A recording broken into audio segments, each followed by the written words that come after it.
something that's getting glossed over in today's society as well is that we've seen so many people gain so much success so quickly that our standard of what hard work is and what it takes to become successful has been continued to be diminished, continued to be watered down, continued to be seem like it's so much more easily attainable than it should be. And I'm a son of a carpenter and a son of a secretary, like I said, small town, High Ridge, Missouri. And when I walked onto that team, I said, I don't care if I reach my goals or not. I'm going to put myself out there and I'm going to show up first. I'm going to leave late. I'm going to be of service and I'm going to do more than what is required. I mean, I think that's the walk-on mentality. I think even to this day, people would say, well, you got this and you got this following, you got these zeros in your bank account, or you got this, you got the wife and you got the kids in the house. But to me, I'm still waking up every single day and the rent is due every single day.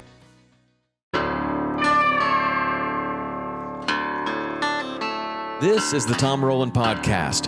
Fascinating stories to amaze, encourage, and inspire you in fishing, fitness, and the outdoors. And we're brought to you by Black Rifle Coffee. I started this podcast as a way to connect with my friends, people that I admire and respect, and you. It has been a learning journey that's made me a better person, a better fisherman, a better father, and a better athlete. I'm so happy that you're on this journey with me, and I'd love to hear from you with show suggestions, guest suggestions, or questions.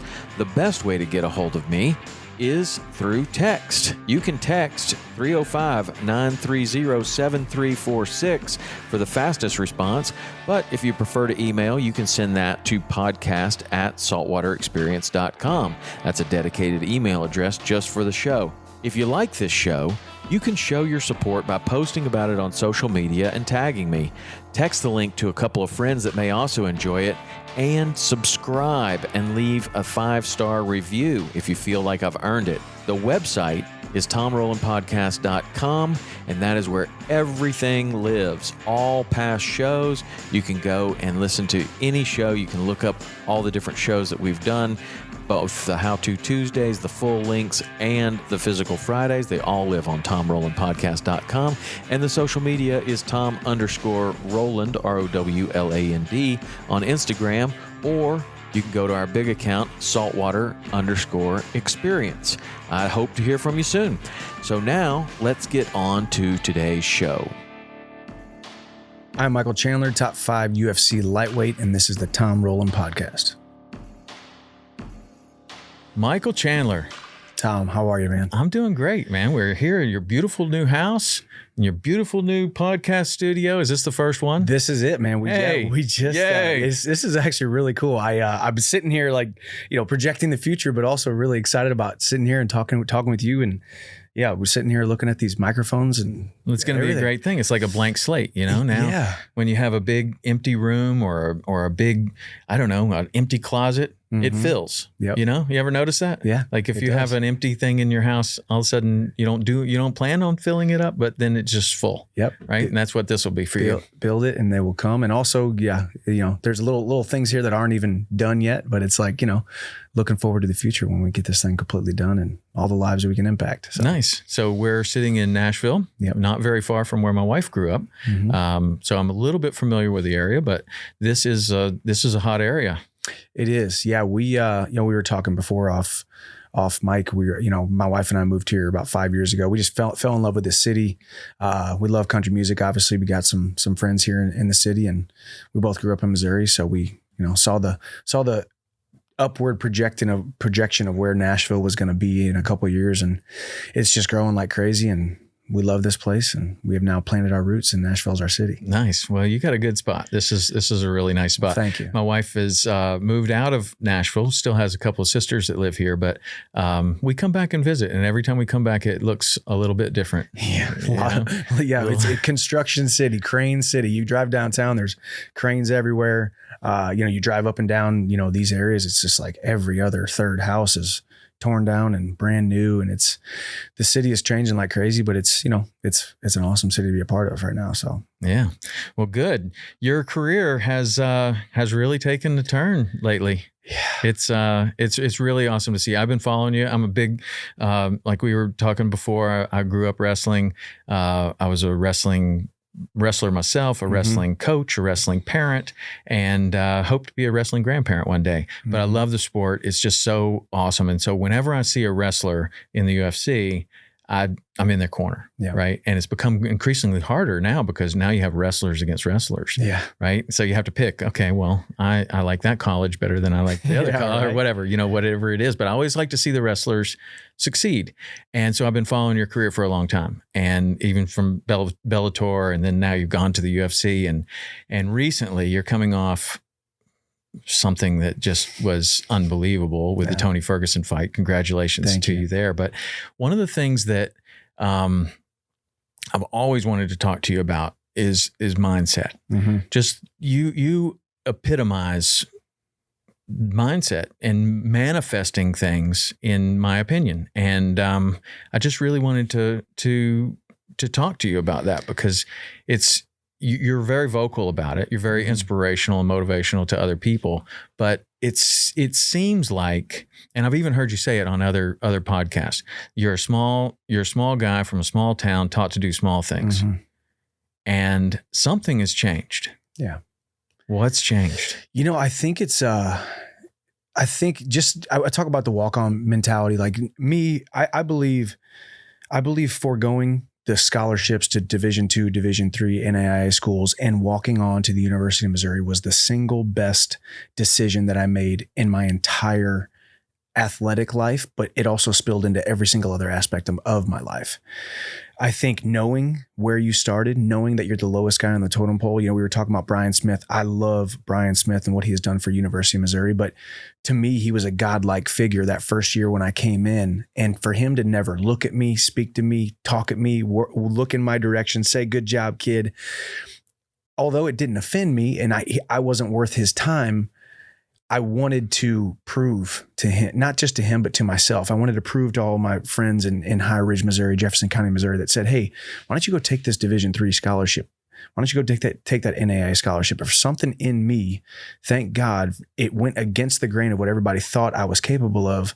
I made that decision to walk on and know where I started. And now I sit here and I'm, multiple time Bellator world champion and top 5 in the UFC. And I do believe that it's the calling on my life that I will become that UFC champion in the next couple of years, that I am commissioned and I am convicted every single day that I wake up that there is some kid out there in a small town somewhere who may not believe certain things about himself because of what his parents have put on top of him, the box that he has been put in by his peers, the self-fulfilling prophecies that he is constantly caught in, that I was caught in. I was a late bloomer, didn't have hair in my armpits till I was almost 19 years old, and like we were talking, I chose wrestling. Well, it wasn't like I chose wrestling. Wrestling chose me because I was 5 foot nothing, 120 pounds. And there was no other sport that I was going to be able to play. So I think it comes from a deep conviction that there's so many young kids out there around the entire world that felt exactly like I did, and even more so feel even more insignificant that I felt and smaller than I felt. That I want them to see that if Michael Chandler, this small guy from a small town who was taught to do small things, can do things that where I'm at right now, then I've got to spread that message. I've got to make these people believe themselves. Nice. So you're wearing the walk-on shirt, walk-on hat. So what does that mean to you? Walk on. I think, for me, it's like I said, it's the single cornerstone that I've built my entire life around, making that decision to walk on to the University of Missouri. I think it's, I had to do more than what was expected of me. I had to do more than what was asked of me. I had to answer the phone calls to the upperclassmen. I think of Tyron Woodley, who ended up, we all know he ended up becoming a UFC champion. Ben Askren, who ended up becoming, fighting in the UFC, multiple time world champion. These guys were like my big brothers, but I was the guy that they would call at, whatever time I would, as long as I didn't have to skip class, or if it was a class that I knew I could or could not skip, I would be there. I would be in the gym. I would be in the practice room, sometimes 3, 4, 5 times a day if I had to not only was I trying to get better physically, but I was trying to prove, hey, I'm here. I am a pawn in this system, and I'm going to be used as much as I possibly could. I would have been completely okay getting to the end of my college career and looking myself in the mirror and say, okay, maybe I wasn't a national champion, maybe I wasn't an All-American, but there was not one day that I did not push myself to the limit and make myself of service to this program. Like Rudy. Yeah, I mean, kind of. But you made it. I mean, you became the All-American. You did it. But it's that work ethic of like, that's why people love that movie, Rudy. Yeah, because that's what he did. Like he didn't. I mean, by all measure, he didn't deserve to be there until he did the work and did the work and did the work to be there. And it's awesome. Yeah, and I think that's something that's getting glossed over in today's society as well, is that we've seen so many people gain so much success so quickly that our standard of what hard work is and what it takes to become successful has been continued to be diminished, continued to be watered down, continued to be seem like it's so much more easily attainable than it should be. And I'm a son of a carpenter and a son of a secretary, like I said, small town, High Ridge, Missouri. And when I walked onto that team, I said, I don't care if I reach my goals or not. I'm going to put myself out there and I'm going to show up first. I'm going to leave late. I'm going to be of service and I'm going to do more than what is required of me. And I think that's the walk-on mentality. I think even to this day, people would say, well, you got this and you got this following, you got these zeros in your bank account, or you got this, you got the wife and you got the kids in the house. But to me, I'm still waking up every single day and the rent is due every single day. As you've heard it 1,000 times, success is never owned, it's rented, and that rent is due every single day. And that's just the mentality that I had. And it's a walk-on mentality. In mixed martial arts, we call it a white belt mentality, where even if you're a world champion, you still got the open mind and the open heart to serve and still be the white belt like you were the first day you walked into the gym with those starry eyes and a bright future. You can learn from everybody. Yeah. So it's one thing to be in that situation and to do the work every single day. And in my opinion, there's a place where it's almost easier to find yourself there and just start churning out that work than it is to be the kid that has the opportunity to go to the smaller school or whatever, and then choose. And that's exactly what it is. It's a choice of, I'm taking this harder choice. Yeah. May not be successful, may not, I'm probably going to get laughed at. I'm not going to be welcome. I'm going to take this harder choice. Tell me about that. Like that's really where I see your career really starting, is at that choice of making that walk-on choice. Yeah. And I really wish I do not do a good job of remembering things. Like I always say when I write a book, like I'm going to make sure it'll be my brother, Eric, who seems to remember everything about our childhood and about us coming up together and all that. And, my wife over the last 10 years, because I don't remember these things, because I think I am so in the moment. I'm in the moment today, so I may not remember that much about today. And it's not because I fight and get hit in the head for a living. It's literally, I think I'm in the moment, and I can't remember when I was that 17, 18-year-old kid, why I made that decision. Why being a small guy from a small town, you can find yourself in the herd, in the middle of the herd, where everybody's doing something. And this is kind of what we do. We're from High Ridge, Missouri. You're either going to get a job at Emo's Pizza, or you're going to be flipping tires over at Dobbs Tires, or you might be working on Chris Bonniger's farm. He had all this farmland and all these cows, and there was all these different things that, I fell into that herd mentality, and I always wanted to be a little bit vanilla, because I never wanted to stand out. I never wanted to make people feel insecure about my confidence in myself. So I constantly diminished myself. So I have no idea why at that point in time, because you got to remember too, we're talking about scholarships. We're talking about, I'm a middle-class family. My mom and dad worked two and three jobs to make sure my son, or their sons, my two brothers and myself, had every single thing that we possibly needed. We had everything we needed. We had a roof over our head. We had food. We weren't poor by any means, but we were not well-to-do at all. So I was making a decision that said, Mom, we're going to take on a little bit of student loan debt here, instead of I can go take this zero emission fees to a different school. And luckily my parents were on board with it, because I had this feeling in my heart that if I'm going to wrestle, I'm going to try to wrestle at the highest level. And even if I'm a bench warmer, even if I become a training partner for 5 years, even if I quit, And I have to go back to High Ridge, Missouri with my hat in my hand and everybody's got their finger pointed at me and said, I told you so. That's where you want to be. You want to be in those moments. And now even as a guy who's now had 30 fights, you alluded to the Tony Ferguson fight. This is my 30th fight. That's a lot of professional fights. And, obviously I'm a veteran now of the sport, but even now I talk about this idea that even though you've sat in front of a TV or I've sat in front of a TV and we've watched somebody lose, we've watched them dare greatly and fail and fall flat on their face. And you have that feeling that, gosh, that's embarrassing for that person, or, ooh, I'm glad I'm not in that person's shoes. I truly believe that the human spirit gets unlocked a little bit in those moments where we can say, yes, I do feel sorry for him, but I'm kind of envious that man or that woman put themselves out there like that. And I've done that so many times now. And it's embarrassing when you lose in front of millions of people. And it was embarrassing when I wasn't an All-American up until finally my senior year. And I would go back between school years and still on the wrestling team. And I made the team this year, but I went,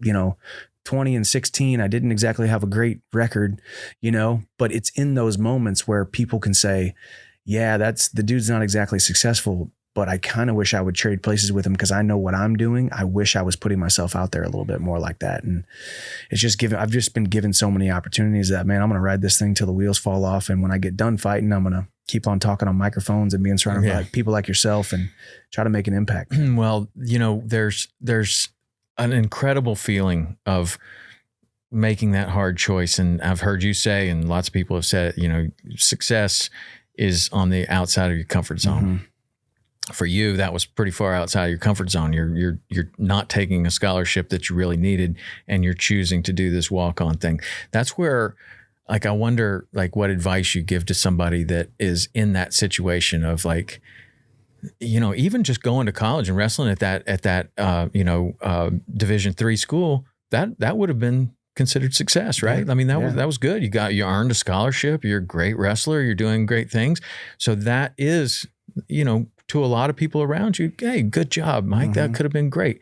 But you chose to, okay, no, that's not good enough, like this. And so there's people all over in every walk of life, whether it's this guy that's thinking about being a professional fisherman and he's offered this great mate job on this awesome boat. It's going to have insurance benefits. It's going to be all this, or he could buy his own boat and he could do it himself.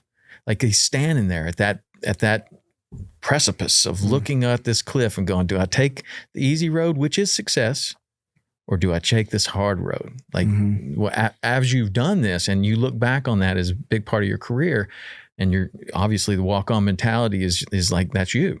Yeah. What do you say to that person right now? Well, I love what you said too, because even bringing it back to watching, as I talked about, kind of the man in the arena, I think so many people watch people maybe fail or put themselves out there, or they need to recalibrate because they're looking at their situation and knowing that they have played it safe so many times. And there's something that they envy about that, because we will always envy those that are daring more than we are.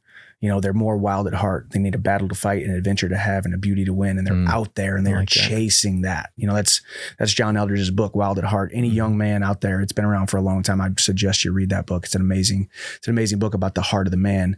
But then I think about that person who is in that position where it's like, hey, I need to make a decision here. What I am doing right now is not fueling me. What I am doing right now does not make me feel 100% alive. I believe God created us to be 100% alive. We're all going to be living 80 years or whatever it is on this earth, but are we really alive? Are we really soaking and squeezing every ounce of happiness, joy, and contentment and peace and even zeal and thriving inside this life? And I'd be lying if I didn't say there wasn't seasons of my life where I just kind of felt blah, or I knew I wasn't making the right decision, or I knew that I was playing it safe. I think at some point, once it's panned out for you, once I walk on and I see that it works out, and then once I decide to go to Bellator and I'm like, well, I'm signing with Bellator because there's this tournament. And if I win the tournament, I get the world title, or I get to fight for the world title. Then I win the tournament, then I fight for the world title, and I become, top 3 in the world. And then I go through some ups and downs, win the title, whatnot. And then I go from Bellator to deciding, okay, I'm going to test free agency and then go to the UFC. Yeah, that's another. It's kind of another walk, kind of fork in the road. It was exactly the walk-on story from a decade and a half previous, because I had the relative security. I could have retired with Bellator, making a great paycheck, and had the security and been a pillar in that organization, helping to build that organization while they also helped build me. But I needed to brave the unknown. And even though I didn't know Dana White, I didn't know anybody in the UFC, I knew what they had to offer if I came through with my end of the bargain. And my end of the bargain was showing up and winning fights and being entertaining. And so far, here I am 4 fights in, and it was the best decision now that I could have made in my MMA career. And to that person, any advice I would say is, you have to know that you're making the right decision at the right time. Sometimes we put too much pressure on ourselves that we know what we want, but maybe it's not the right time. It could be the right decision, but it could be the wrong time, because you have to make sure that you don't make an ill-advised decision to like, hey, I'm going to give up this great paying job to something that fuels my passion, but it pays me $0, but I got a wife and 2 kids at home. Well, I'm not saying do that. But what I am saying is maybe your 8-hour day needs to turn into a 14-hour work day where you're working on your passion a couple more hours. And, it's hard because it's case by case basis, but continue to pray over James 1:5. He who lacks wisdom, the Lord your God who gives it abundantly, it will be given to you. And I remember praying that prayer and reading that right before I walked into my meeting with the UFC. And I did not have an ounce of wisdom on how the heck it was going to happen. I prayed that prayer, and all of a sudden I went in there and walked out with a contract, and it's been the best decision I've ever made. And now it was actually my father-in-law who sent me that scripture that day. And I pray over James 1:5 every single time there's a big decision, because I don't have the wisdom. I don't have the smarts. I don't have the information. I don't even know exactly what I want in a lot of these situations, but he who asks for wisdom, the Lord your God will give it abundantly. Wow. That's awesome. Isn't it? It's freeing sometimes to get to a point in your life where you can say, I don't have the wisdom. I don't know what I'm doing. Right. Because so much of your life, you fake it, and you think that everybody expects you to know this. And then when you finally get to a point to where you're comfortable with yourself enough to where you can say, I don't know what I'm doing. Yeah. I love that. That's a powerful place. It really is, because well, look, I didn't know what I was doing in this situation, in this situation, in this situation, in this situation, and all of those worked out. Yep.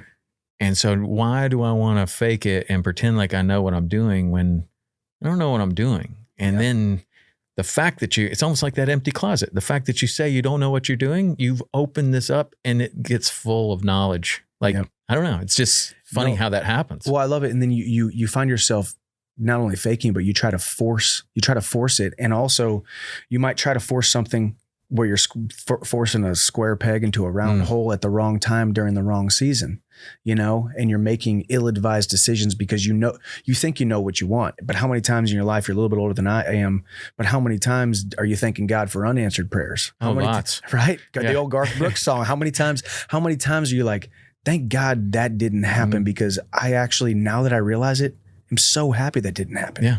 Whether it's taking you on a whole different road. Yeah. And it's crazy. It's kind of like what you said though, too. When you look back at your life thus far, and I don't care if you're 18 years old and you think about elementary school, middle school, and you're 18, or now here I am 36.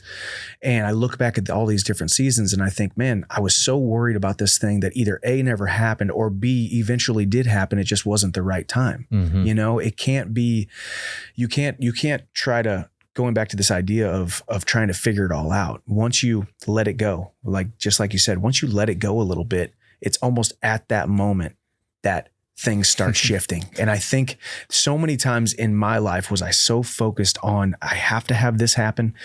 This has to work out. That has to work out. And I focus and focus and focus on it. But as soon as I'm like, you know what, man, forget it. If it doesn't work out, it doesn't work out. And then all of a sudden the next day, a phone call, a text message, a handshake, a serendipitous meeting happens. And you're like, well, how in the heck did that just happen? I just finally gave that up and realized I didn't need it anymore. And then all of a sudden it happens. What's for you? And my wife and I, we just went through the adoption process. Just adopted a new baby boy, and second baby boy. Right. And we were talking to one of the adoption consultants one day, and she said something that really stuck with me. She said, what was meant for you won't pass you up.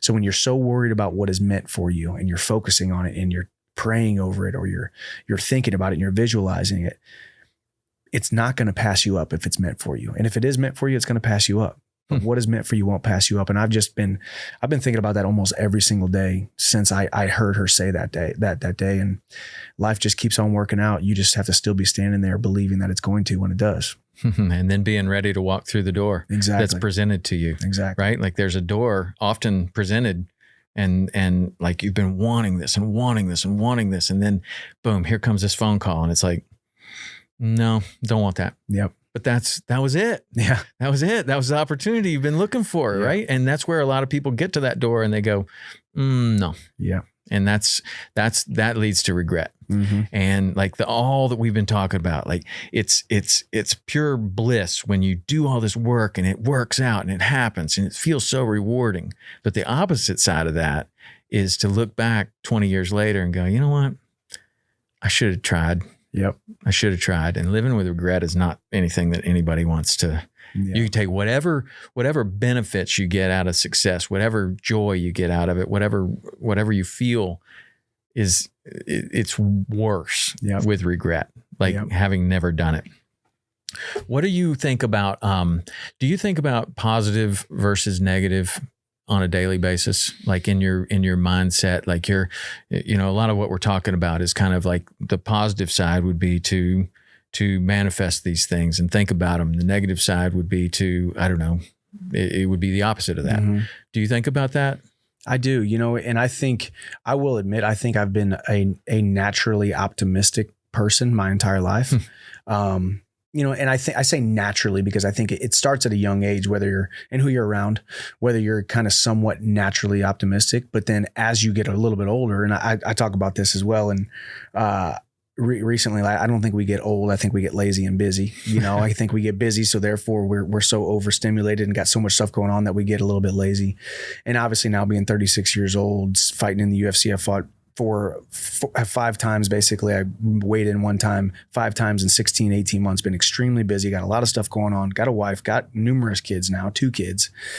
We have to start compartmentalizing all these different things that we have going on. So I have to find myself choosing to be positive in these scenarios. And once again, going back to what we were just talking about, most of the time it works out. Most of the time things work out. Most of the time things that we worry about actually never happen. And I'm lying to you if I sit here and say don't worry about things often, but because it happens. We are naturally self-preservation seeking organisms here on the earth, trying to mitigate all the risk and try to get away from comfort. And I know you and I talked about comfort. I think the more we push ourselves outside of our comfort zone and the more we push ourselves into hard things, which can sometimes be perceived as negative, your mindset starts shifting into, okay, how is this situation going to serve me? How is this negative thing going to serve me? If it's a bad thing that happens to me, but a good thing comes of it, was it really a bad thing? So what may seem like a bad thing right now, I've seen this play out. Like I'm watching a movie again in my life. Each season is a new little movie that I'm watching where something bad happens and you're the hero of your own story. You're the protagonist and there's an antagonist. And then by the end of that season, by the end of that scene, by the end of that movie, something great happens and there's this glorious moment where, something great happens. But I think about the positive and negative a lot actually. And I think it does. Now that I use the word naturally optimistic, I think when I was younger, I was a little bit naturally optimistic, but now I'm a chosen optimist more so than not, because we can all wake up every single day, flip on the news and look at 5 different things that we're like, okay, this is, life is rough and the rich keep getting richer and the poor keep getting poorer. And, I'm not sure about this and not sure about that. But when you go into when you really start living your life more from a gratitude standpoint, you're going to be more naturally optimistic. When you wake up in the morning and you talk about or think about or pray over the 5 things that you're thankful for, it's hard to start your day off on a negative day. Man, a negative way. That was huge for me. Mm-hmm. When that happened for me, the gratitude, and having a daily gratitude practice, mm-hmm. Everything in my life changed. I really do believe that there was kind of a period there where I started to learn the value of gratitude and practice it on a daily basis, and then things started happening. I also started thinking about, choosing to be positive rather than choosing to be negative. And it is a choice. Yep. Like you can sit there and look at things and, there's the thing where they say every subject is really two subjects. There's a positive side and there's a negative side. And when I started choosing gratitude and choosing positivity, that's where everything changed in my career, my family, everything changed. Yep. And it's awesome. Yeah. I mean, well, it's impossible to be negative and great, full of grateful, right, or full of gratitude at the same time. You can't be grateful and negative about your life when you're thinking about what you're grateful for. I mean, it's similar to one of the biggest questions I always get asked is, hey, what's going through your mind when you're walking to the cage? You're about to fight a guy in a cage who's going to punch you, kick you, knee you, and elbow you in front of millions of people. And I say, well, what I do is I talk to myself, because if I listen to myself, I might hear negativity. If I hear negativity, it's going to throw me off. It's going to get into my psyche right before. So in the same vein, if I'm talking to myself and I'm speaking positive things over my life, I'm talking to myself about how I deserve to win, how great I am, how talented I am, how hard I've worked.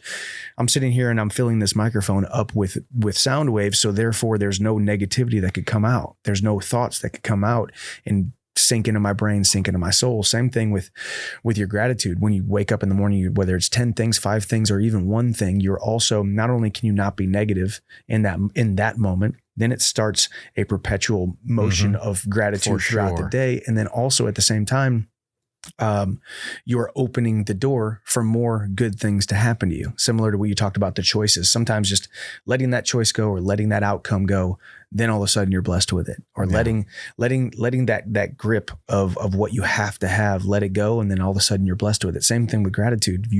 When you focus on it and use it and you start your day with it, then you're at least moving forward in a grateful way throughout the first couple hours of your day. Is that what do you have a practice that you could tell us what your gratitude practice is? I mean, is it 5 things that every day? Is that what you do? Yeah. I mean, man, it's funny for me, I will admit it's not exactly the same every single day. Sometimes, and I do it a lot when I'm in training camp. Sometimes it's just, I am grateful for, I am grateful for, I am grateful for. It's like a journaling? Yeah. And I write out the words I am grateful for, just because I want to get more words, more mind-body connection to that pencil or to that pen, or I have a remarkable tablet that I use that's electronic. But, or honestly, sometimes it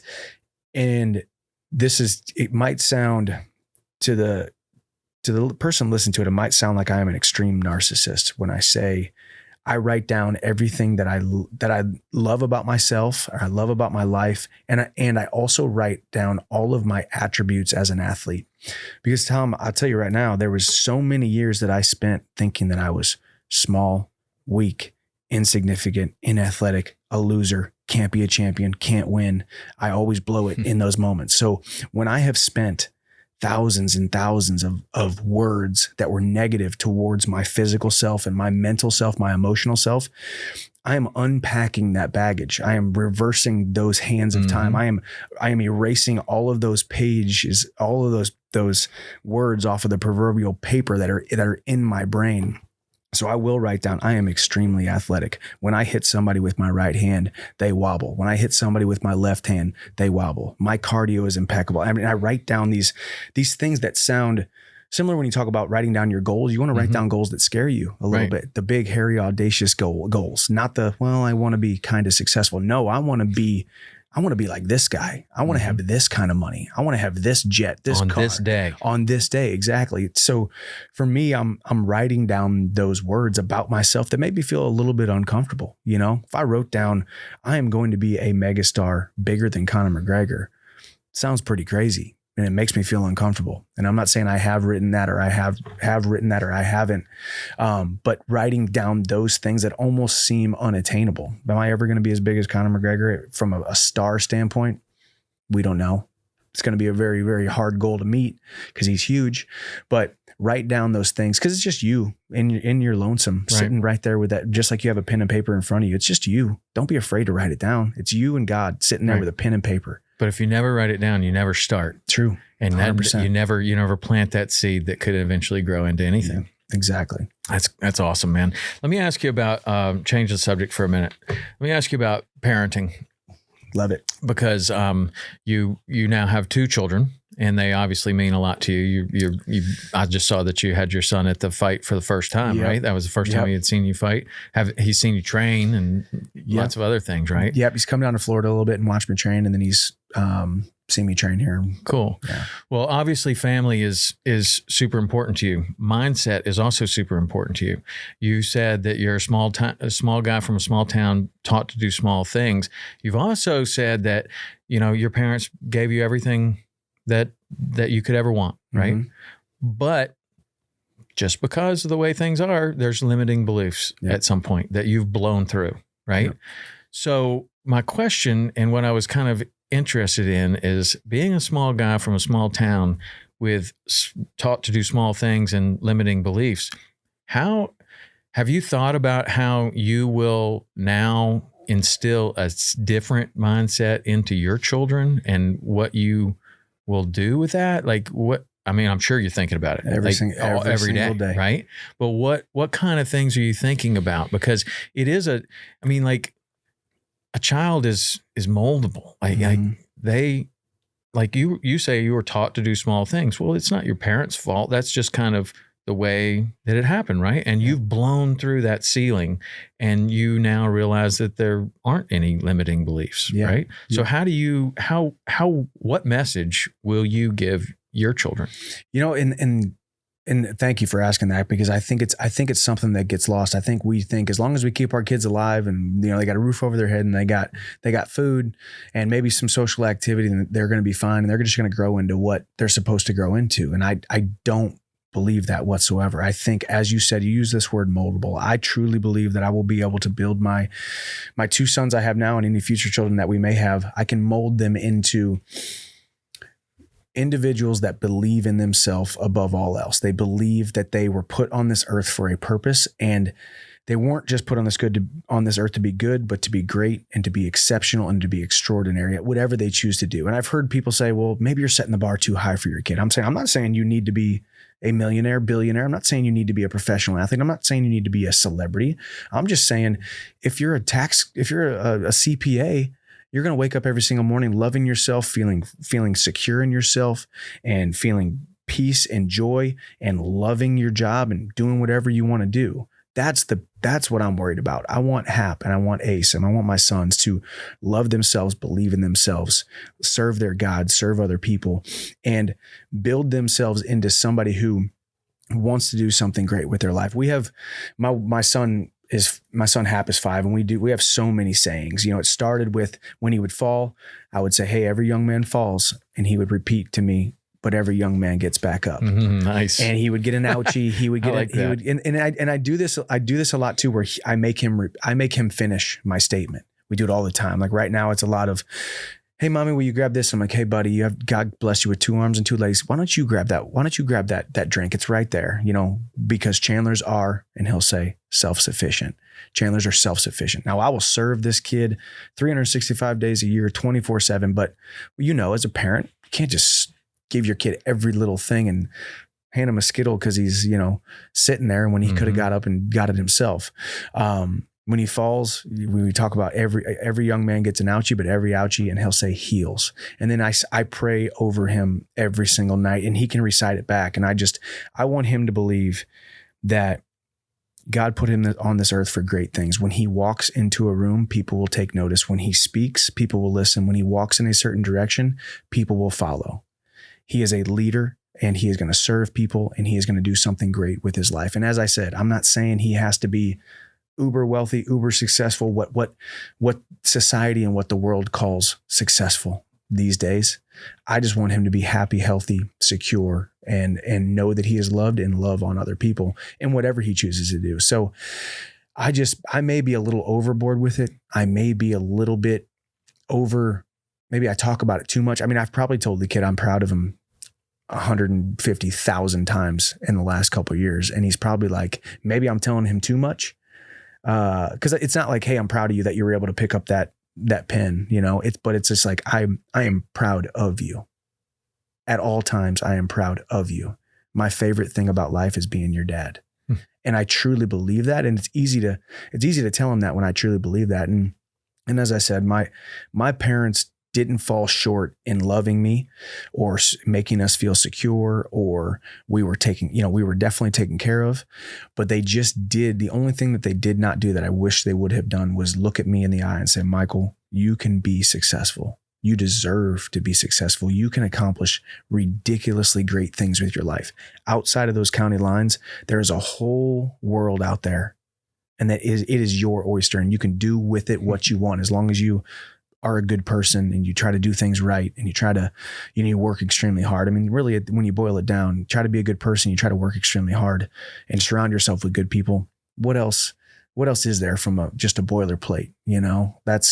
So I just want my sons and my future kids to just know, man, God created us not just to be good. We were not created to be mediocre. We were not created to not be happy and thriving and loving life. And, there's going to be some ebbs and flows and ups and downs throughout the process. And I can't wait to be there for them and pick them up whenever they fall and be their shoulder to cry on when they need to, but they will know without a shadow of a doubt that they were created for great things. That's awesome, man. So that, I mean, you kind of alluded to it, that what your parents did and what you're doing, were slightly different. Mm-hmm. And it wasn't bad. They were, like, as you said, like, I love them so much. And I'll sit here and say, I'm a world champion mixed martial artist and a all-American wrestler. And I do even think I am a great father, because I want to become a great father because my parents taught me how to work hard. Mm-hmm. I was all these physical things in the sport of wrestling because my parents taught me how to work hard, extremely hard.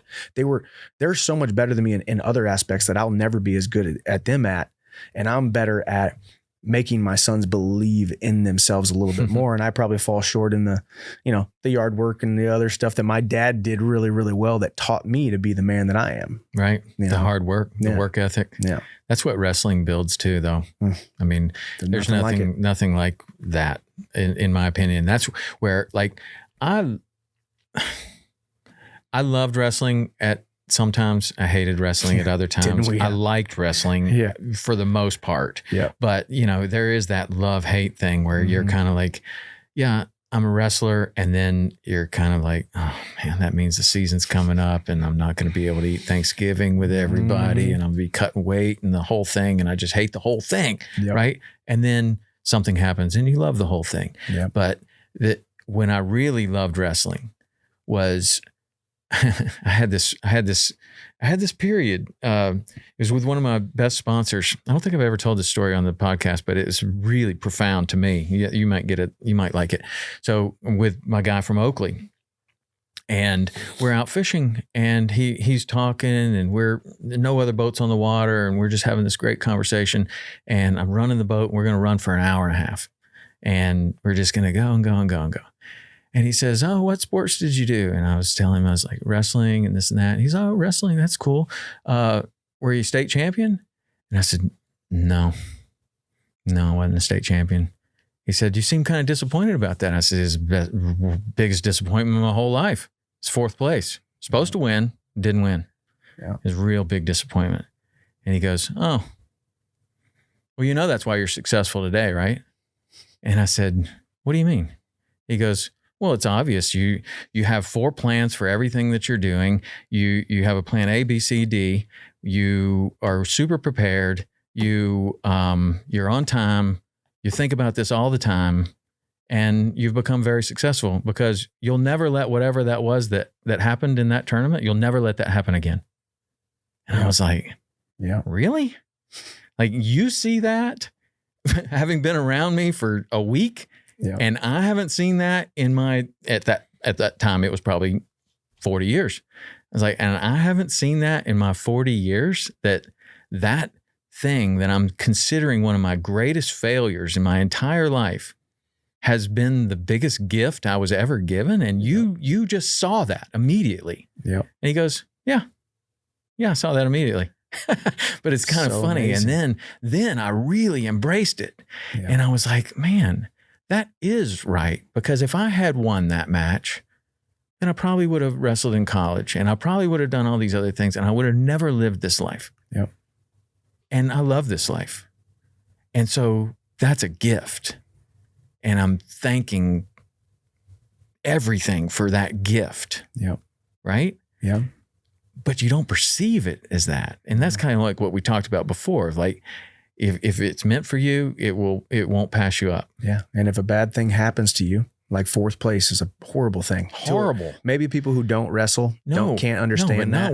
Not when you've already beat the guy that wins in the season, and you beat everybody else, and you're supposed to win, and you've done the work. Yeah. But you weren't right between the ears. Yeah. And that's what happened. And that's and I think the same thing for me as well. I think I was so dissatisfied by just becoming a one-time All-American, and you don't really realize it till you look back and think, man, why didn't I just believe in myself freshman year, sophomore year, junior year? I lost in the All-American round 2 other times. I lost in the All-American round 3 times. That's they call it the blood round, where you win, you're an All-American, you lose, you go home empty-handed. And I kept finding myself losing in that until finally senior year, I became an All-American, but I was just so dissatisfied. And then I think with that, there was probably a moment where, it fueled you, but you also looked back and said, man, why didn't I just win it? I should have won it. I put in the work. I did the right thing. I deserved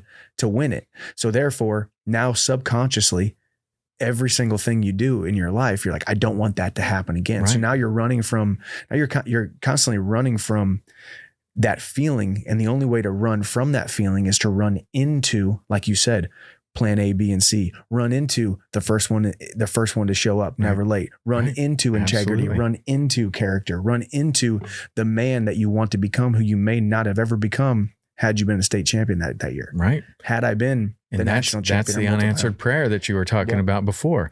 Like, had that happened, it was just easy. I did what I was supposed to do. Threw the guy, put him on his back, just like I did earlier in the season. Yep. Win. Yeah. But that's not what happened. No. I got beat by somebody that was not even seeded. Gosh. Right? And you go to the consolation finals, and then you're so depressed and down about the whole thing that you lose that one too. Yeah.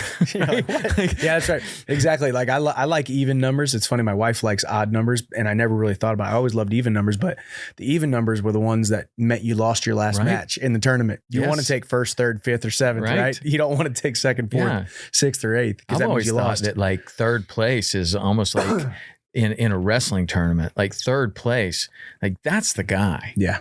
Because he was doing great, then he lost, and then he won, and he fought back and won again. Yep. Like that's good. Every story needs a little adversity, right? Like the guy who just went through the tournament and won every match. There was moments of adversity, but the guy who took third means he got kicked in the teeth, had to pull himself back up, and then go wrestle again, and then somehow muster up the gumption to win again. Right. Believe that he could win and not just be like, well, I can't take first anymore, so why don't I just, bow out of the tournament? Right. And I think too many people do that in life. As soon as they have a little bit of a setback where they realize they're not going to reach that certain milestone, that certain goal, that certain number, that certain thing that they want to accomplish, they just pack it in instead of realizing there is so much more for you that may not be that exact thing that you quote unquote thought you wanted, but there's so much more success and so much more significance and contentment and happiness and joy in some of these other things if you just continue to pursue. That's just like third. Just like taking third, but just like being a wrestler at all. Yeah. Is that you can be losing. Well, now there's a 15-point rule or whatever, but at one point there wasn't, right? Mm-hmm. You could be losing for 5 minutes and 30 seconds. The whole time you're getting killed, and then you can pin him. Yep. And win. Still a chance. That's what I always liked about wrestling, is that there was always a chance. But then you take that into life, and it's like, you just got to fight till the last second. Yep. No matter what it is. Like, even if it looks like you're just getting killed, you fight till the last second and you can always win. Yep. Well, and I think that's why wrestlers are successful. You alluded to wrestlers being successful in mixed martial arts. I mean, it's not the fact that we can pick guys up and put them down and I can control your body, or I know how to take you down and a boxer doesn't. It's the physical aspect of being well-versed in hand-to-hand combat, being down in the suck, in the valley, in those moments where you can't tell if you're going to pass out or puke then pass out outside of your comfort zone, stuck in this 4 walls, and it's hot in there, and you got your coach breathing down your neck, and not to mention he's breathing down your neck, but you got the guy, who's your backup trying to nip at your heels, trying to take your spot. It's like and a fresh guy coming in every 30 seconds. It's just a microcosm meritocracy of just suckiness, but you love it. You hate it, but like you said, you hate it, but you love it, but then you like it. You liked being a wrestler. You hated it sometimes, you loved it sometimes, but I think that's life, isn't it? Yeah. You know? Yeah, it is. It is. And there's so many things about it. And when I really embraced like how much I liked wrestling was when I told you that story about the sponsor, but then I start looking back at it and I'm like, you know what? Almost all the success that I've enjoyed has come from my background in wrestling because it's work ethic, it's being on time, it's preparing. You know, you can't go to a weight cut like you have these crazy weight cuts, man. I'd love to talk to you about that too. Soon, don't talk about it. How much are you weighing today? I'm actually pretty lean. I've stayed 186, 187. 186. Yeah, but I've stayed very lean. I've been doing mainly carnivore. I hadn't had much carbs. Really? I mean, normally I'm like, man, okay, wheels are off. I don't know. I got this feeling. I got this newfound feeling, you know, that I'm just like, I know the end is nearer than I want it to be, you know, so I'm going to spend every single day thinking about the end of it. And I've thought about the end of it for years now. I think about that moment where I take off the gloves for the last time, you know, and it's going to be, I'm excited about the next chapter. I'm excited that I got a beautiful family and what I get to do next. But, you know, I know I only have a certain clock that it's ticking, you know, so I want to just take care of my body as much as possible. So I've just stayed pretty lean. And so the carbs are the enemy? Carbs are the absolute enemy. You think for 100%, you? For everybody on the entire planet. You think so? Yes. What? I don't know. The only carbs I eat are vegetables and sweet potato. Sweet potato, that's good. That's a good carb. Yeah, but I cut that down to about 4 ounces a day the last couple weeks. Now, granted, I don't think it's necessarily healthy. Like I said, I weigh 100. Between last camp and this camp, I was about 192, 193, which is just crazy to get down to 155. So I had to not only cut fat, but I needed to shed a little bit of muscle as well. So, you know, you're in shape and you want to keep building muscle and get lean. You know, you can have some carbs as well to keep building. This picture of you is insane. All governed by USADA, by the way. You look like where can I find that? I sent it to my kids. That's where I could find it. This thing. Yeah. That was the day. 3 days before is what it said. 3 days before, yeah. So you're still a little bit, you're not as emaciated as you are like the day of the fight. You know, you look at me the day of the weigh-ins. If I'm 155 pounds, right. I'm dehydrated. I'm not as full and the veins aren't popping as much because I don't really have much food or water in my system, you know? But yeah, I just manipulate the water at the very end and obviously get myself down to, I don't even know what my body fat is there. What is death? Death is 1. Death is like 1. So it's probably like 4. I mean, this is about 4%. You could go to any bodybuilding competition anywhere in the world and you're not going to see anybody that's any leaner than that. It's pretty crazy. And then the light's better on this side. And if we can talk about some, it's really unfortunate that there's so many, and I'll tie this back into mindset. There's so many skeptics out there and they look at a picture like that and say, man, juice, and PEDs and steroids, they're rampant inside the UFC. And I'll tell you right now, Tom, I got an app on my phone that tells USADA that this is my address and they can show up here whenever they want. Most of the time they show up in the morning or at night to either get the first or the last sample of the day. I've gotten blood tests, urine tests. Most of mine have been blood and urine at the same time. And it's just unfortunate that there's so many people that still think that you cannot accomplish that without performance enhancing drugs, without PEDs, without steroids, without all these other things. And they talk about people can get around tests. Like I said, USADA will show up or can show up on my doorstep at any time. Mm-hmm. How much notice? Zero notice. They call you. They call you and say, I'm at your doorstep. So I know I've been tested by the same person pretty much here in Tennessee and then 2 or 3 different people down in Florida. I've been tested on vacation.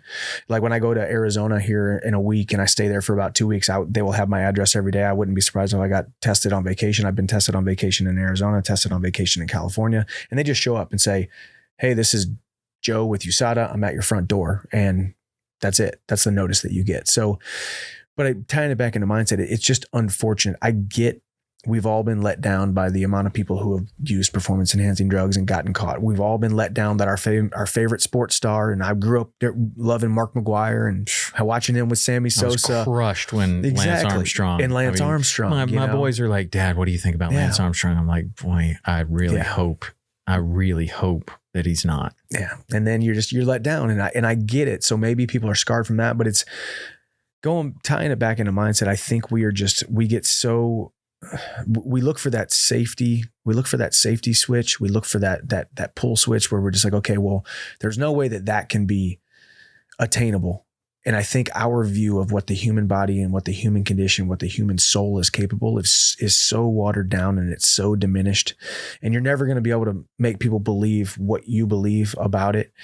But when people throw those kind of accusations, it's unfortunate, because not only do I know that I'm clean, but I can be used as a guy who says, well, you can look like that. Well, first of all, you can look like this if you're a professional athlete working out 2 or 3 times a day. Well, that's the thing. And that's all you do. If you got a 9 to 5 and you work out once every 3 days and you do buys and tries, no, you're not going to look like that. But that's what you look like whenever you pour your heart and soul into athletics since you were 14 years old. Well, the other thing is that, would you want to walk around like that?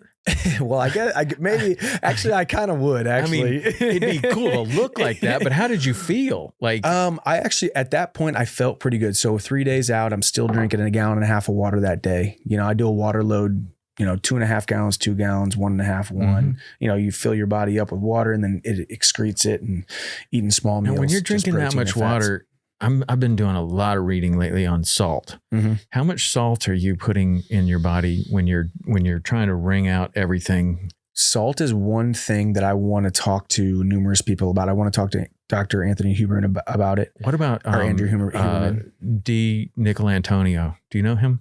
He follows you. I see him on your thing. I don't know. You got to check that guy out. Because that stuff, I actually reached out to Huberman after this last one, because he was talking about deliberate heat exposure. And I'm like, hey man, I am deliberately exposing myself to a lot of heat during dehydration, because ultimately, man, I want to win all the belts. I want to make all the money and fight under all the bright lights. But man, running around in this backyard with my 2 sons and my wife and being there for them, that's the real gold that's going to last forever.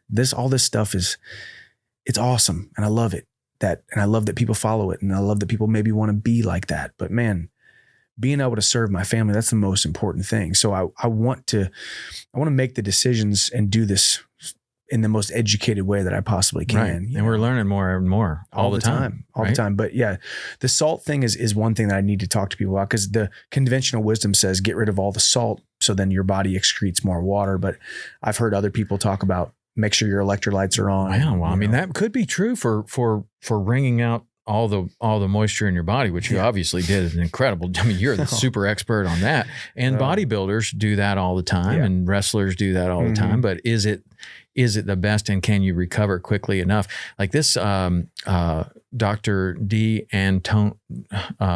James D. Nicolantonio. That's his last name? D. Nicolantonio? Yeah, he was a wrestler. Holy cow. Yeah, he was a wrestler. He just wrote this that on book. A bracket. I drew D. Nicolantonio. Yeah, I know. It would be the whole thing. Yeah. But he's got a great book right now. It's called Win. And he talks a ton about sauna in there, talks about ice. But his big thing is salt. And he has another book called The Salt Fix. Mm-hmm. And I've been looking at that. I have seen that. I've seen that. Yeah. And then the paleo guy, Rob Wolf, he's come out with the Element. It's like a little stick. It's 1,000 milligrams of sodium. And I think I've seen that before. Yeah, it's getting more popular now, but there's a lot of research on the salt. But were you using salt when you're when you're drinking that much water, 2.5 gallons, then 2 gallons? And is that what you said? That's not a lot of water for me. Honestly, I'm drinking 2 gallons of water a day, every day during training. And I do salt my food, and I still am using my favorite, my favorite electrolyte is Ultima Replenisher. It comes in a grape and a blue raspberry and a couple other ones. That's my favorite one. And I use it at least in 1 gallon a day. And I will say, I mean, I've had some weight cuts too, where you got to be careful when you do dehydrate yourself. You have to put those electrolytes back in first, because if you just drink straight water, your body will start cramping up pretty bad. I've had some stuff like that. And it's, man, I think that's one thing it's really hard to talk about because you don't want to talk to anybody about losing water weight or any of that kind of stuff. I am not a doctor. I am not an expert. I'm not going to be liable for that. I do wish there was a little bit more education for these young guys wrestling and because you start cutting weight at such an early age. That's one thing my son will never, ever do if he does decide to wrestle. I don't, like I was the wrestling parent that had a little bit of a background in wrestling and stuff. And so a lot of the other parents are like, what do you think about this? Should they cut weight? And I was like, I don't know. That's a hard question to answer. I don't know. Like, can they make the team? Like, if that's the only spot, then you got to do it. But they had this thing where they started to monitor like all the season, and they would weigh in, way early. And then they would say, okay, well, you can make it to this weight class safely, whatever. But you had to weigh in really early. Yeah, we started doing that in college too. I don't think that's good because now they're going to be cutting weight all year long. Yep. Where like we would just go right up 2 weeks before you cut down or whatever. But I don't know. I don't think it's good for a growing person to be cutting weight. You end up the size we are. That's what I always make that joke when I'm talking like, I was supposed to be 6'3", 220, me too. But I started cutting weight during those important growing years and like, so now we're like really? A fire plug. People are like, really? No, my dad's 5'6", but whatever. Like I wasn't. I do feel like I should have been taller. I swear. And people tell me that you look taller on TV. I'm thinking, they always say I always say that, or they'll kind of be disappointed. Like, man, I thought you'd be bigger. I'm like, am I not good enough for you? Yeah. Like, come on. I thought you'd be bigger. I've had so many people tell me that. Wow, that's you? Yeah. No, little old me. Yeah, little old me. Exactly. Right here. Put a camera on me. It adds 10 pounds and a foot tall. That's funny. But I love this sport. Yeah, it's that's the only thing too. When you talk about weight cutting, people are always like, they should do more weight classes, or they should. But if you do more weight classes, all you're gonna, say we did a 165 division in mixed martial arts, all you're gonna do. Now 195s are coming down, or the 205s. Exactly, they're gonna be coming down to 160. There really is no way to get around it, and I've, that's why I called out Connor at 170. So hopefully I can get Connor fight at 170. I hope you do.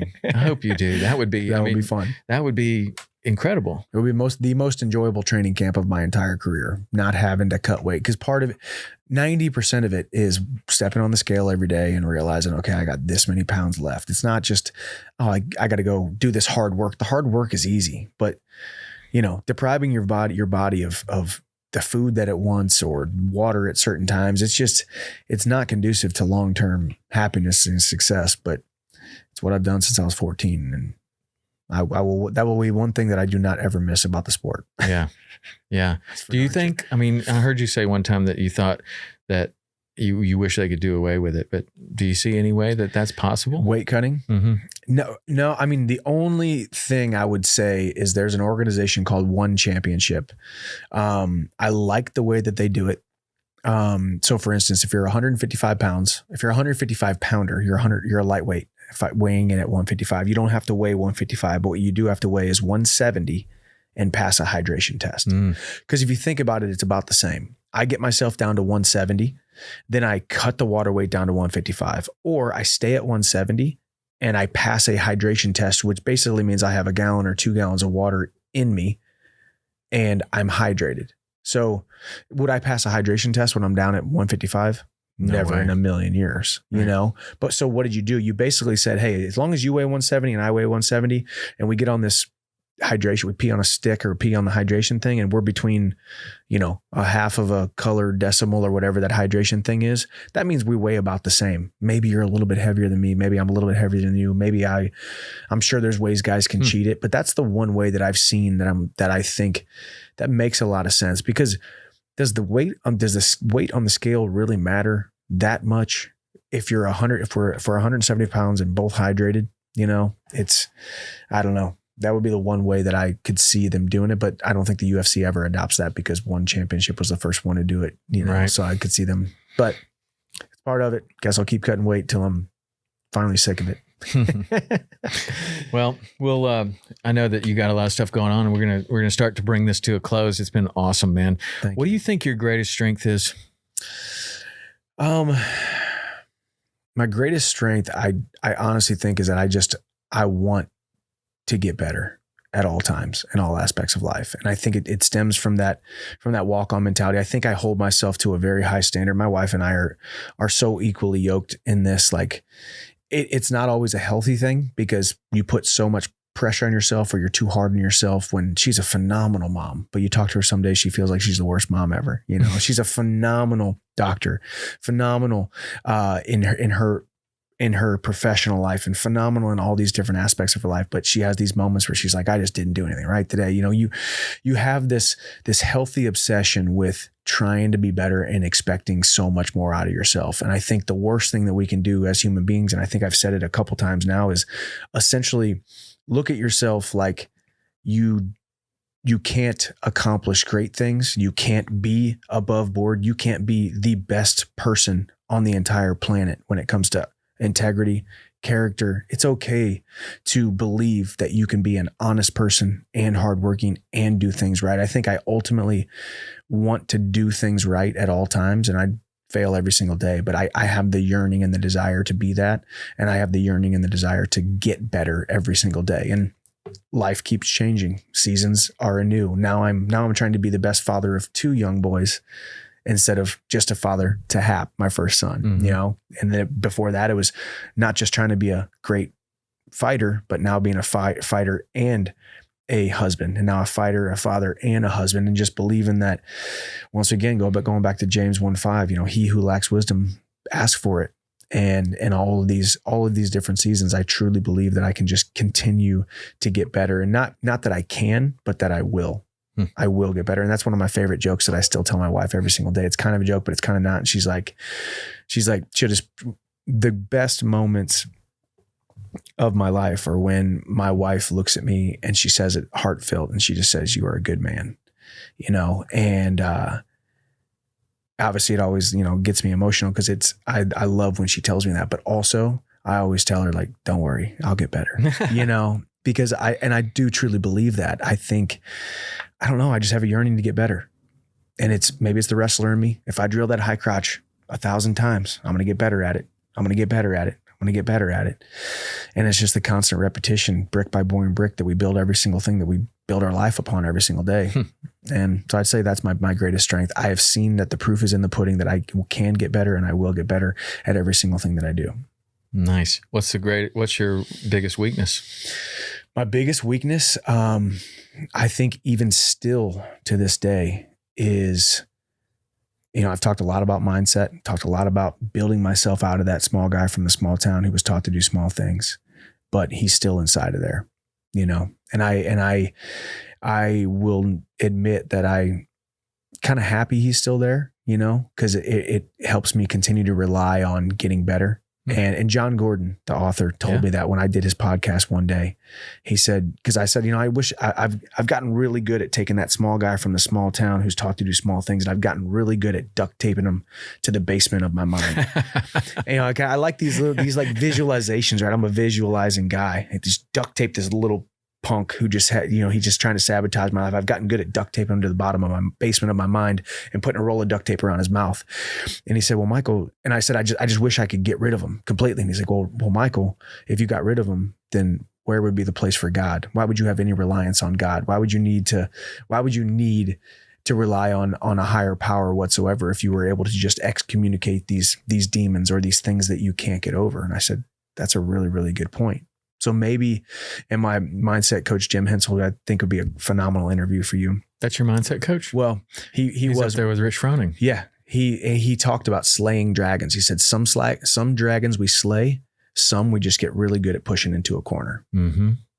And once you accept that and realize you're not going to be able to slay all your dragons, Tom, but you're going to be able good at compartmentalize them and push them into a corner where they stop rearing their ugly little head, you know? Mm-hmm. So going back to the question, or the answer to your question, my biggest weakness is that little guy from that little town still rears his head in certain weird, unexpected moments, you know? Like I still feel really uncomfortable thinking that I can make a ton of money. Still feel really uncomfortable thinking I can be on this huge platform. But without the money, you can't bless a lot of people. Without the huge platform, you can't bless and impact as many people. So it's a hard, weird, reciprocating revolving door of you have to have the success to get the platform, to get the money, to be able to bless the people, but there's still this unhealthy relationship with it. And I have no problem with admitting that, because I think that's part of my testimony. I think it's part of my story. And I think there's a lot of people out there from a small town, or a small guy from a small town, who will probably feel that same exact way. And if I'm sitting over here and I was able to break the mold, but I'm also still haunted by those things and governed by those things in a lot of ways, it's going to break the chains for them. Right. Of course. I had a friend that just did the Ironman this last weekend. Ooh. And he, did he pee blood? Probably. But a couple of days before, he wasn't feeling good. And he said, he sent me a text. He's like, man, not feeling good. I said, okay, well, what are you going to do? He goes, I don't know. It's probably just the inner bitch inside me. And I said, well, maybe. Yeah. And he said, I gotta dominate him. Yeah. And I said, well, or you could just take him with you and show him that you can do it. And then he'll never doubt you again. Oh my gosh. That's good. And he was like, never thought about it like that. But I mean, it's like a lot of different things. There's the duct taping in the basement and trying to keep him quiet. Then there's John Gordon or Jimmy Hensel saying, no, just corral him. Yeah. And then some people say, well, you need to name it. You need to understand it and name it and understand what this is that you're dealing with. Yeah. And then there's another thing that, just bring him with you. Yeah. Just show him. I actually love what you just said. I literally, as you said that, I imagined him running with this little bitch on his shoulder. You can't like do it. You can't do it. Looks like him. You are doing it. But then all of a sudden by mile 28, you're like, okay, all right, fine. You can do it. I guess we'll finish now. Whatever. Just let's get me back and give me a snow cone. Exactly. Exactly. And then you put him back into his place and be like, okay, hey, next time, why don't you just keep a little bit more quiet? Right. And I think actually, if you think about even my metaphor, I think that's kind of consistently what has happened. That little guy from the little town, that he's got duct tape over his mouth, but every now and then he's able to pull it off. But it gets the words get less venomous, because I'm me as the human being, the Michael Chandler standing here. I'm like, no, shut up, dude. That's not true. That's an old thought. That's an old story I used to tell myself. What are you talking about? Right. Or it comes more and more infrequently, or the voice is a little bit quieter. And I love that you just said that. Like, so, I mean, because I am bringing I'm basically bringing him with me everywhere I go. Everywhere. And it's, you can't destroy him. No. You can try to silence him. But once, I think whenever Jim Hensel said that to me, that you just get really good at pushing him into a corner. There's an accountability with it, but there's also an acceptance, you know, when you try to, it's like we talked about earlier, when you try to meet a goal and you just, it's the end all be all and you have to do it. It starts to take control of you. But once you accept that little guy from the little town, the little dude inside you, the little naysayer, the little whatever, once you realize and accept that you're never going to slay him, then you can just be comfortable living with him and bringing him with you. You ever read Secrets of a Millionaire Mind? It's a little book about this thick. No, but that's my favorite kind. That's my favorite kind. If those of you didn't see it, he made this little quarter-inch little, that's my favorite kind. I can get through this one. Yeah. But in there, he talks about this. He has a whole chapter on this. And he's like, sometimes this little person is going to rear his head. And he said he thought of himself as being like a teacher in a grammar school or something, where you just have a rowdy class and there's a kid in the back that's like making smart aleck comments and stuff. And he just says, thanks for sharing, and moves on. And that's your guy. Yeah. Like when he says that, you just say, thanks for sharing, and you move on. Well, I like what you said. You said, name it, acknowledge it, name it. And then, okay, thank you, but your input is no longer needed. No vote. But when you don't, no vote. Exactly. No vote. No vote. But when you I don't know, when you try to ignore it, that's the thing too. When you try to ignore it, it gives it more control over you. You give it more control when you try to ignore it, because you're making it bigger than it actually is. So I like that idea. And bring them with you. Hop on here. Just hop in my pocket, little punk. Yeah, I'll bring you. Let's go. I'll show you. I like it. Okay, so I've got 5 questions to finish off this. Biggest weight cut you've ever made? Probably this last one. Well, this last one. I mean, the biggest. It's almost 40 pounds. 30. Yeah, 193. I was consistently 191 to 193. Now, granted, to the ladies and gentlemen at home, I had to take about 6 weeks off. I, jacked up my foot pretty bad, ankle pretty bad, shin pretty bad, and my face was, pretty jacked up after the Justin Gaethje fight. So I was hobbling around for about 4 4 weeks gingerly. So I don't normally get that heavy, but I'll probably stay between 186 and 190. Mm-hmm. Okay. Top 3 books that you can think of that you've read. Top 3 books. The greatest book, in my opinion, of all time is As a Man Thinketh. And it goes back to your million of that. It's about this big. Y'all can get it off Amazon. There's 25 different versions. As a Man Thinketh by James Allen. I would go with Wild at Heart by John Eldridge. And then a ringer, kind of from left field. It's a golf book called How Champions Think by Dr. Bob Rotella. Mm-hmm. And it's a sports psychology book. And I picked it up at the airport, one of those airport impulse buys. It said, well, the name is really cool, How Champions Think. I picked it up, read the back. I was like, this is great. Got on the plane, had my little napkin as a bookmark, Southwest napkin as a bookmark. Started reading it, realized it was a book all about golf. I hate golf. I like golf now. I hated golf back then. I really dislike golf now. I like to play it. But when you realize the similarities between the one-on-one sport, you versus you of golf, it's so similar to wrestling and it's so similar to mixed martial arts. And truthfully, it's so similar to being a man, being an entrepreneur, being a business owner in any aspect of life. So As a Man Thinketh, Wild at Heart, and How Champions Think. And there's a couple other ones that I could probably name, but nice. Those would be 3. One thing that you tell young wrestlers or fighters. I think the biggest thing is focus on the long game. You want to be the guy who's in this seat right here, as 36 years old, about to probably sign a new contract with the UFC, had all these years of providing for his family, had the delayed gratification to play the career right and have the long game in mind. I've been fighting for 14 years now. You don't want to be the guy who gets in the UFC. He's a flash in the pan. He goes 1-2, and then now you got to fight outside the UFC and get yourself back in. These days, anybody can really get to the UFC. It's staying in the UFC. So focus on the long game, have a phenomenal stable of people around you, coaches and training partners, and have phenomenal management who thinks about the long game, not just the next fight. Nice. What's the first, if you're a quote guy, I know you quote a lot of things. What's the first quote you remember? First quote that comes to mind right now? To give anything less than your best is to sacrifice the gift. Stephen Prefontaine. Or the one that I love to live by too, that's a little bit separate, is Zig Ziglar's, you can have everything you want in life if you will just help enough other people get what they want in life. Nice. I love it. Okay. Now, at one point you said that your finish of Benson Henderson was the best shining moment in your career. Yep.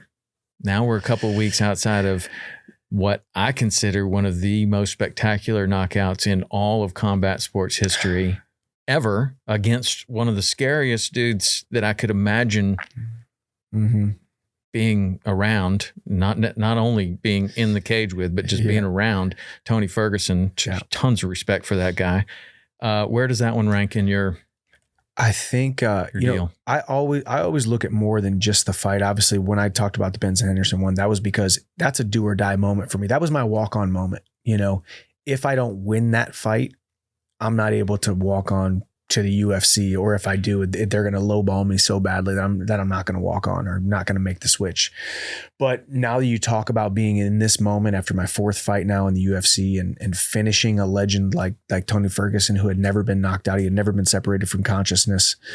This I think there was a moment that, as you said, Joe Rogan called it one of the most vicious knockouts he's ever seen. Dana said the same thing. And obviously these guys are, fight promoters and whatnot, but I think that was probably the single moment, the best moment of my career, because when you talk about eyeballs, when you talk about platform, and when you talk about how many times it's been replayed all over the internet, I think, a different level has been hit after this. And I feel truly blessed, man. It's really, really cool. And it's a crazy freaking sport that I'm a part of, but I'm going to keep on doing it, I guess. Yeah. You're very level-headed for the amount of success that you have. It's not surprising. Most of the high-level martial artists that I've been around, the Navy SEALs that I've been around, the most dangerous people on the planet that I've been around are just like you. They're calm, they're cool, they're confident. Who keeps you in check? I think I'll give you one real one and one fantasy one. I think one real one is my wife. I think I will just say my family in general, my wife and my 2 sons. And because when you become a father and you hold that child in your hands for the first time, and you look them in the eyes and they don't understand what you're saying, but you promise to love and serve and protect them and take care of them the rest of your life, you start to realize, okay, when I was young and single and it was just about me and it was just about the bright lights and the belts, that was cool. But then it became about my wife, and every decision I made positively or negatively affected her. But she's a adult human being who, quite frankly, my wife would be just fine without me. She is very autonomous and she's a very independent woman. And I love that about her. That's why we work really well. But when I decided to adopt my first son and now my second son, and I have chosen to take on guardianship and take on the father role for these 2 children, every single word that I'm speaking into this microphone right now, every single word when this record button gets turned off, every single decision that I make is another brushstroke on this canvas of this masterpiece that I'm painting for them. So I think me realizing that my family, not just them physically by their words that they're saying, but just the presence of them being there and me knowing that I am accountable to them is what keeps me in check. And then also, I think the fantasy of the Michael Chandler in an alternate universe who makes a couple bad decisions and his life completely falls apart. His blessings completely get bastardized. The platform that I have completely crumbles because of a couple bad decisions that I make, or ultimately the hard work that I didn't put in. And I get to a point where I'm living in so much self-loathing, self-regret that my pillow feels like a 40-pound cinder block every day because I know that I didn't do everything I possibly could. And I think those are the 2 things that kind of keep me in check. The real ones here on earth physically, my wife and my 2 sons, knowing that I'm painting a masterpiece for them and they are positively or negatively affected by every decision I'm making, every action I have, or that future me who is only 1 or 2 bad decisions away. I think it was Jeff Foxworthy on the Ed Milet podcast. Did you listen to that one? No. It's great, man. But he talks about, he's like, I'm just about 2 bad decisions away from being a painter, and it's true. I'm like, maybe for Jeff Foxworthy, it would be a painter, think about him in Arkansas or Georgia or wherever he's from, like just painting houses because he made a couple bad decisions. Isn't that where we all are? Yeah. We're all a couple bad decisions away from, for me, it might be coaching wrestling or doing whatever. It might be something that I would maybe love to do. I would actually love to coach wrestling, but it's not where my passion is right now. Right. We're only one or 2 bad decisions away from a life that is very much subpar compared to where we are now. Wow. So you just got to keep that future. That future me is something that I did in this thing we call it was called Seal Fit. We go out to that. We did. Do you know what that is? No. Well, I love the future me. Well, yeah. So Mark Devine is this Navy SEAL, and you go there for 50 hours and you train with them, and it's like a snapshot of Hell Week for a regular dude. And in that, he took us out on this run. We get to this incredible place on the beach, and he does this future me thing. And he says, I want you to imagine yourself, and he walks you all the way through it. And you imagine yourself with this incredible success or whatever it is that you want at that point. And it was very, very, very powerful. I mean, the California surf is hitting you in the face, and it's just awesome. It was amazing. And with him walking you through it, it was just incredible. But what you're doing also is you've got this future me that you're talking about where you got your hands on the sink, you're taking the gloves off, and who you want to be. And who you want to be for your family. But then you also have this other future me, the antagonist of that, of 2 bad decisions, and you could be whatever. Yeah. And it's just interesting how you keep those in balance. But the future me, both the negative future me and the positive future me, is a guiding light for you. Yeah. And maybe it's just the way that I'm wired. Maybe someone would tell you it should all be about positive psychology. You shouldn't think about, that negative person or that bad person that you could become. But for me, coming from where I came from, I don't despise where I came from, or I don't despise the young man that I was. I use him to fuel me, and I never want to go back to that thinking, and I never want to go back to that feeling of insignificance of where I was. So for me, it works, and that's just me personally. And maybe there's somebody who thinks, you know what, maybe I need to do that. Maybe I'm high on the hog right now. Maybe I need to think that I really am only two bad decisions, or 2 broken relationships, or break this relationship, or I break that relationship that could be the most sacred relationships on the planet. Because really, I boil it down to 3 things: hard work, trying to be a good person, and surround yourself with the best people possible. And you sever some of those relationships, or you start slacking off, or you sacrifice your integrity and all of a sudden everything falls by the wayside.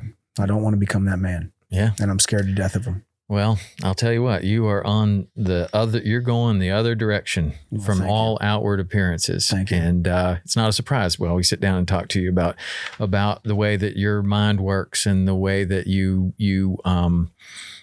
take what your mind's doing and then you put in the work. Yeah. I mean, that's where it really comes down to is you got positive mindset, you're going, you know where you're going to go and you're not afraid to put in the work to do it. Mm-hmm. So man, it's awesome. When's your next fight?